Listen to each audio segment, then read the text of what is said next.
Greater Noida में बसे एक छोटे से गांव सुनपुरा में सन 2016 से संचालित है संस्थानम अभय दानम, एक ऐसी संस्था जिसमें मूक प्राणी एवं असहाय पशु पक्षियों के पालन पोषण से लेकर चिकित्सा तक की उत्तम व्यवस्था की जाती है। संस्था में उपस्थित चिकित्सक एवं अन्य सदस्य दिल्ली एनसीआर एवं अनेक क्षेत्रों से 24 घंटे असहाय पशु पक्षियों का रेस्क्यू कर जीवन दान देने का नेक कार्य कर रहे हैं।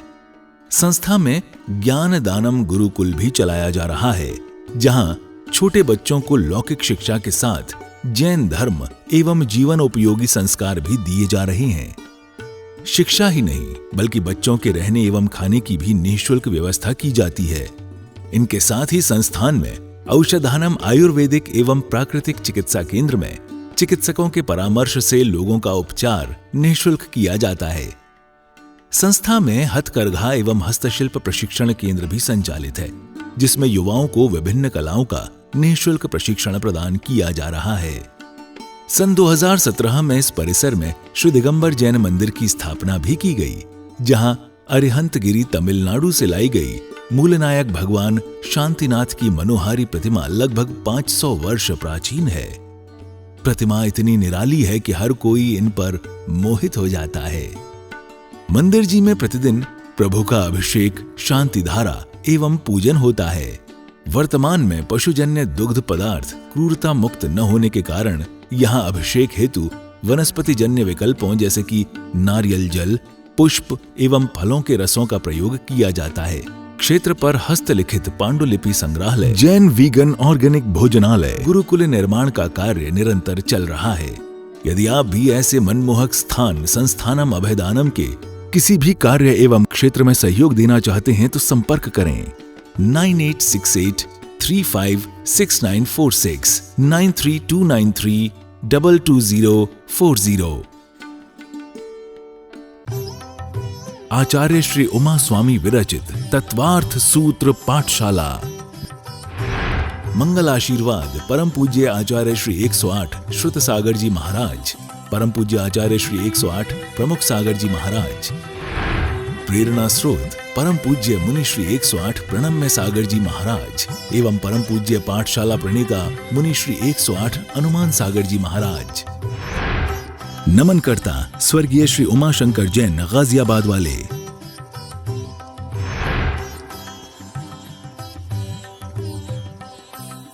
जय बोलिए महावीर भगवान की जय बोलिए अनंतानंत सिद्ध परमेष्ठी भगवानों की जय बोलिए तत्वार्थ सूत्र प्रणेता आचार्य श्री उमा स्वामी जी महाराज की जय बोलिए इस युग के प्रथमाचार्य श्री चारित्र चक्रवर्ती शांति सागर जी महाराज की जय बोलिए आचार्य गुरुवर श्री विद्यानंद जी मुनिराज की। सभी को जय जिनेन्द्र, जय दू जड़ंदो। हम लोग जय जिनेन्द्र को प्राकृत में जो हमारी मूल भाषा है जय दू जड़ंदो बोलते हैं, तो सभी लोग अभ्यास करें जय जिनेन्द्र के साथ साथ जयदू जड़ंदो बोलने का भी। आपस में मिलकर सभी लोग जितना संभव हो जयदू जड़ंदो बोलेंगे तो लोगों को प्राकृत का अभ्यास होगा। रमोकार महामंत्र भी हमारा प्राकृत भाषा में ही रचित है।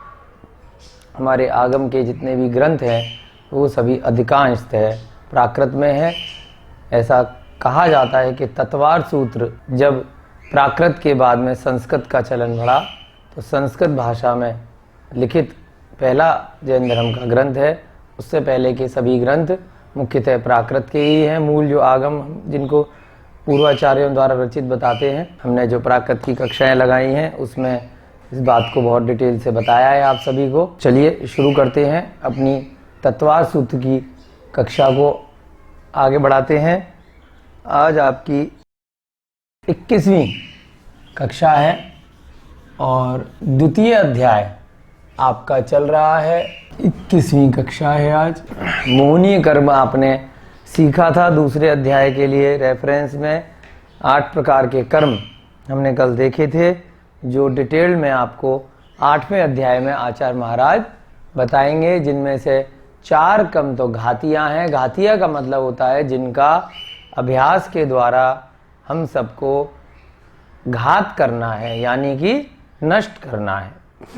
अघातिया, जिसमें आपको कुछ करना नहीं है, ये स्वतः ही जब घातिया कर्म नष्ट हो जाते हैं तो उसके कुछ समय बाद जितनी आयु बची रह जाती है, तो आयु नष्ट होने पर, आयु समाप्त होने पर स्वतः ये चारों कर्म अपने आप समाप्त हो जाते हैं। ज्ञानावर्णी कर्म क्या होता है? जिस कर्म ने जो हमारी आत्मा में ज्ञान विद्यमान है, जो केवल ज्ञान रूपी ज्ञान है, वो साक्षात सभी आत्माओं में विद्यमान है, परंतु किसी कारण से उसके ऊपर आवरण चढ़ा हुआ है, चादर चढ़ी हुई है, जिसकी वजह से उसकी अभिव्यक्ति नहीं हो पाती है, कर्मों के आवरण की वजह से। तो जब वो चादर हट जाती है, यानी कि जो ज्ञान के ऊपर से आवरण है, जब वो हट जाता है तो क्या होता है? केवल ज्ञान की प्राप्ति हो जाती। ऐसे ही दर्शनावर्णी कर्म है। जब हमारे दर्शन, जो हमारा केवल दर्शन है, जो आत्मा के अंदर पहले से विद्यमान है, जब उसके ऊपर से आवरण हट जाता है तो केवल दर्शन की प्राप्ति हो जाती। मोहनीय कर्म, जो मोह की वजह से हमारे जो संसार बढ़ता जा रहा है, बार बार हम जो अलग अलग जन्म लेते हैं और पूर्व जन्मों के फल इस जन्म में भोगते हैं, वो सब किस कारण से होता है? वो मुख्यतः हमारे मोह की वजह से होता है। जिस जीव का जिस दूसरे जीव से अधिक मोह होता है, तो ऐसी सृष्टि, ऐसे कर्मों का आश्रव आपकी आत्मा के साथ आश्रव के बाद बंद ऐसा हो जाता है कि अब बार बार उसी जीव के, उसी वस्तु के निकट अगले भवों में आपका जन्म हो जाता है।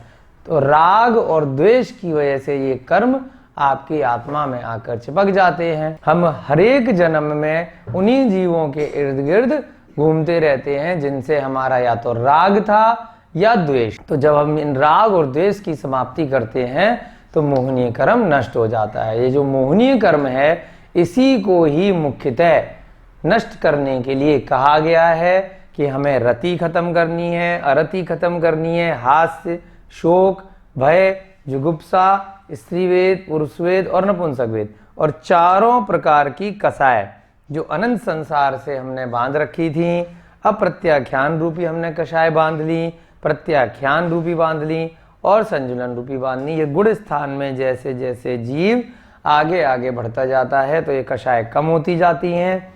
इसी प्रकार से दर्शन मोहनीय की जो हमारी तीन प्रकृतियां हैं जो मोह को कराती हैं, सम्यक्त है, मिथ्यात है और सम्यक मिथ्यात है, ये सारी की सारी जो 28 मोहनीय कर्म हैं, इनको हमें हर तरीके से निकालना है। मुख्यतः एक वर्ड आता है समता भाव, तो हमें समता रूपी संबंध के साथ रहना है, सामायिक अवस्था में रहना है। तो हमारा सभी जीवों से, हमारे शरीर से जुड़े हुए जितने भी कर्म हैं, इंद्रियों से, सबसे हमारा मोह धीरे धीरे हटता जाता है। और संजुलन के आगे की अवस्था हम आगे के गुण स्थानों में धीरे धीरे 7वें गुण स्थान के आगे आगे जीव यानी कि आत्मा की परिणति होती जाती है। और एक दिन ऐसा आता है, एक समय ऐसा आता है कि जीव 13वें गुण स्थान में पहुंच जाता है।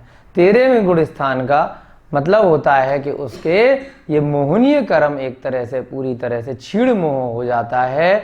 और वो क्या रह जाता है? मोह खत्म होने के बाद में उसको समुद्घात भी हो जाता है कई जीवों को। तो क्या होता है? केवल ज्ञान की प्राप्ति हो जाती है। तो मुख्यतः हमें क्या करना है? ये वाला कर्म समाप्त करना है। ये कर्म जिस दिन समाप्त हो जाएगा तो बाकी के 3 का आपको कुछ अलग से अभ्यास नहीं करना। कल हमने जो देखा था, भोग, परिभोग, दान, लाभ, है ना, ये सब क्या थे? 5 प्रकार के जो अंतराय कर्म के भेद थे, दान, लाभ, भोग, उपभोग, वीर। इनके लिए भी आपको ज्यादा कुछ नहीं करना, इनका हटाने के लिए, इनका क्षय करने के लिए। ये भी सब मोहनीय कर्म के क्षय के साथ सब खत्म हो जाते हैं। तो क्या होता है? केवल ज्ञान की उत्पत्ति हो जाती है, केवल दर्शन की उत्पत्ति हो जाती है। और उसके बाद जो अरिहंत अवस्था है वो प्रकट हो जाती है। अरिहंत अवस्था और सिद्ध अवस्था में क्या फर्क है? अरिहंत अवस्था में जो भगवान होते हैं, अगर वो तीर्थंकर भगवान हुए तो उनके समूसरण इत्यादि लगते हैं। अगर वो तीर्थंकर नहीं हुए, जैसे बाहुबली भगवान है, हनुमान भगवान है, राम है, भरत चक्रवर्ती हैं, है ना, ऐसे बहुत सारे भगवानों के उदाहरण आते हैं जो तीर्थंकर पद के धारी नहीं होते, लेकिन वो केवली अवस्था को प्राप्त होते हैं, यानी कि अरहंत अवस्था को प्राप्त होते हैं।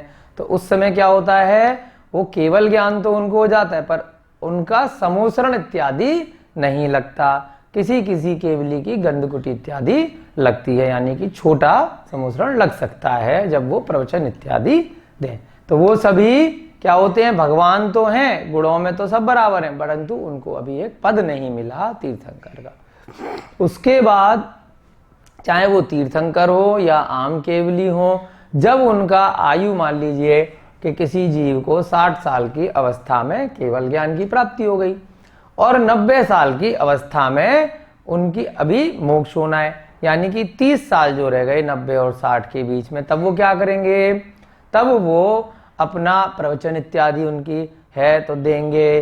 अदरवाइज क्या होगा कि वो केवली अवस्था मानी जाएगी, जिसमें वो सिद्ध से केवली के बीच में क्या करेंगे, उनका आयु कर्म अभी बचा हुआ है, तो मोक्ष नहीं होगा। ये 4 जो कर्म हैं आयु के साथ में अपने आप जुड़े हुए हैं। नाम कर्म क्या होता है, उनका शरीर कैसा है, उसकी रचना कैसी है, उसको क्या बोलते हैं, नाम कर्म। गोत्र कर्म क्या होता है, उनका किस कुल में जन्म हुआ था, है ना। और वेदनीय कर्म, ये उनको वेदना कितनी है, ये भी खाली कथनचित एक अपेक्षा से है।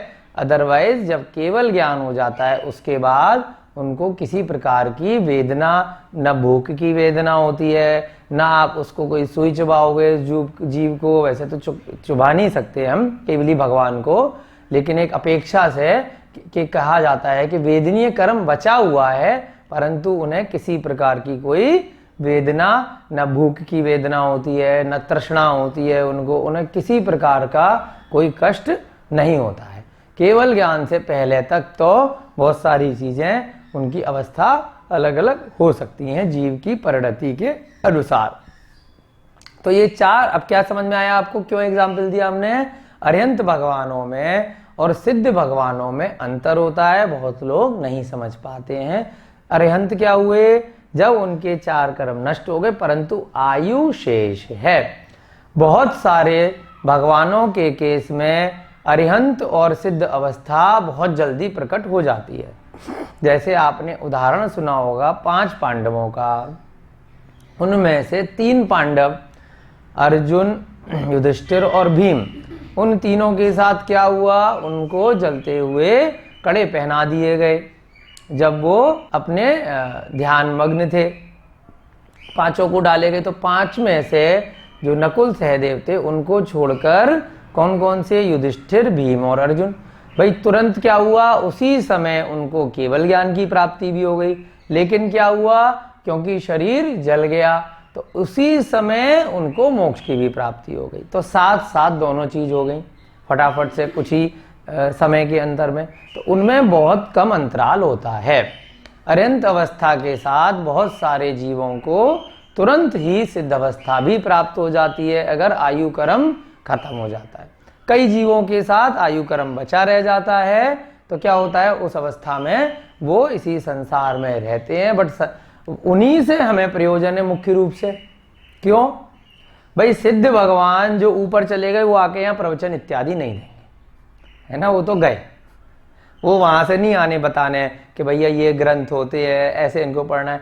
हमारे लिए मुख्य कौन है, जो अरिहंत अवस्था से सिद्ध अवस्था के बीच का जो समय है, क्योंकि उन्हीं से द्वादशांग की रचना होती है, वो ही संसार का स्वरूप बताते हैं। केवल ज्ञान होने के बाद, उससे पहले जो तीर्थंकर इत्यादि होते हैं वो मौन लेते हैं। तप अवस्था के बाद में जैसे ही उनका तप कल्याणक होता है, दीक्षा लेते हैं, तब से वो केवल ज्ञान के बीच में मौन लेके बैठ जाते हैं, कुछ नहीं बताते कि जब तक जानूंगा नहीं तो बताऊंगा कैसे। केवल ज्ञान के बाद वो पूरे संसार को एक समय में साक्षात देख पाते हैं। उसके बाद वो प्रवचन इत्यादि के माध्यम से बताते हैं कि भाई सिद्ध शिला कहाँ है, जीवों की परिणति कैसे है, आत्मा कैसी होती है, कर्मों का बंधन कैसे होता है, उससे छुटकारा कैसे लिया जा सकता है, 84 लाख योनि कैसी हैं, स्वर्गलोक, अधोलोक, मध्यलोक, उसके सारे द्वीप समुद्र, अलग अलग उनकी संरचना, वो सब यहाँ बैठे बैठे कैसे बता पा रहे हैं? वो कौन बता पा रहे हैं? अरिहंत भगवान अपने केवल ज्ञान से पूरे संसार के सभी 6 द्रव्यों को एक समय में देख पा रहे हैं और फिर हमें बता पा रहे हैं। तो इसीलिए नमोकार महामंत्र में किसको हमने गुरु माना? सबसे पहला सिद्धों को गुरु नहीं माना कि भाई सिद्ध तो चले गए। पद में तो अरिहंत भगवान से सिद्ध भगवान बड़े, क्योंकि भाई अरिहंत भी कोशिश कर रहे हैं कब मैं सिद्ध बनूंगा, कब मेरा आयु कर्म खत्म होगा, लेकिन पद में बड़े कौन है? सिद्ध भगवान। लेकिन हम किसकी पूजा पहले कर रहे हैं? कि गुरु की। गुरु कौन? अरिहंत भगवान, क्योंकि उन्होंने ही हमें ये सब बताया है। तो हमारे लिए सबसे इंपॉर्टेंट हैं ये वाले, जिनके ये कर्म नष्ट हो गए। ये सारे कर्मों का जब नष्ट एक एक करके होता है तो कल के हमने सूत्र जो पढ़ा था, चौथा सूत्र, उसको कौन सा भाव बोलते हैं? छायक भाव। जब आत्मा से हमारे इन भावों का एक एक तरह से क्षय होता जा रहा है। छायक ज्ञान, छायक दर्शन। छायक ज्ञान मतलब जब ज्ञानावरणी कर्म पूर्ण रूप से क्षय हो गया। प्राकृतिक वातावरण में स्थित है। यहाँ बहुत सुंदर हसमुख प्रतिमाएं, नेमिनाथ भगवान की, मुनीश्वरत्व भगवान की दर्शन करके मन प्रफुल्लित हो जाता है। यहाँ पे गौशाला चल रही है, पशु पक्षियों के लिए प्राकृतिक वातावरण है और खाने की भी यहाँ उत्तम व्यवस्था है। बहुत ही अच्छा लगा, बार बार आने का मन कर रहा है। तीर्थंकर लेनी आना चाहिए। सभी जैन बंधु यहाँ पधारे और दर्शन करके अपने आप को कृतार्थ माने, धन्य माने। नदी के अंदर से ये प्रतिमा निकली है, ये पूरा मंदिर नदी में से निकला है। आप सभी को यहाँ के दर्शन करने चाहिए और जरूर से आना चाहिए। यहाँ पे गौशाला और हथकरघा का काम भी चलता है और बहुत ही अतिशयकारी प्रतिमा है, बहुत ही सुंदर, जिसको देखते ही मन ऐसा करता है कि बार बार यहाँ मंदिर आए और बार बार दर्शन करें। प्रतिमा इतनी अतिशयकारी है कि दोबारा वापस मंदिर फिर दर्शन करने आए हम लोग।